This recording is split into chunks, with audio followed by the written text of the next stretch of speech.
Si tu lances les publicités et que les clients t'écrivent sur WhatsApp, mais malgré tout, tu trouves que ce sont des blagueurs, qu'ils causent avec toi et n'achètent pas, ou parfois même ils te snobent, et que tu trouves que c'est pas normal.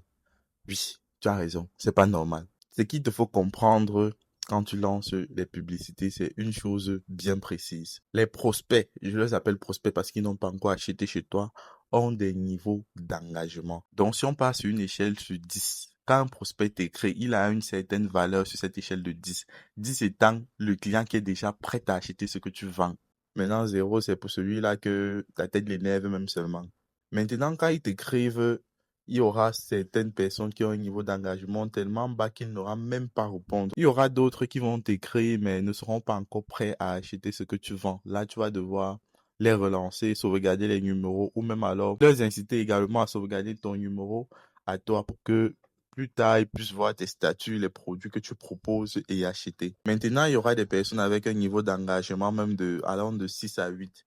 C'est ces personnes-là que toi, tu dois te concentrer à convertir, à mieux convertir en fait.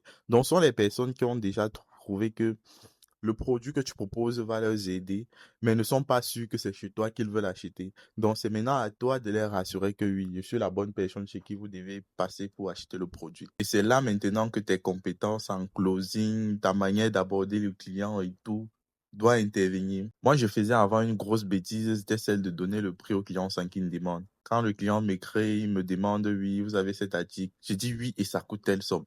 Oh, il m'a pas demandé le prix. Ça, c'était une grosse bêtise que je faisais parce que quand tu donnes le prix sans que le client ne te demande, tu te colles une étiquette de vendeur. Tu es pas là pour résoudre son problème. Tu es pas là pour l'aider, l'accompagner. Tu es là pour vendre. Et les gens n'aiment pas quand avoir affaire au vendeur. Je dis ça comme ça. Moi-même, je n'aime pas avoir affaire au vendeur. D'où la nécessité pour toi de te former en closing, de savoir comment bien traiter les sujets, de consommer du contenu sur les réseaux sociaux qui parlent de marketing, qui parlent d'acquisition client. Et la bonne nouvelle, c'est que moi, je fais dans ça. Donc, je crée du contenu sur les réseaux tous les jours pour t'apprendre à mieux gérer tes clients, à mieux chercher les clients dans le marketing et l'acquisition client, à mieux les gérer et à mieux les relancer, les suivre. Parce que le plus important reste le suivi du client. C'est plus facile de vendre à un client à qui on a déjà vendu que de vendre à un nouveau client. Donc, on se dit à la prochaine. Abonne-toi.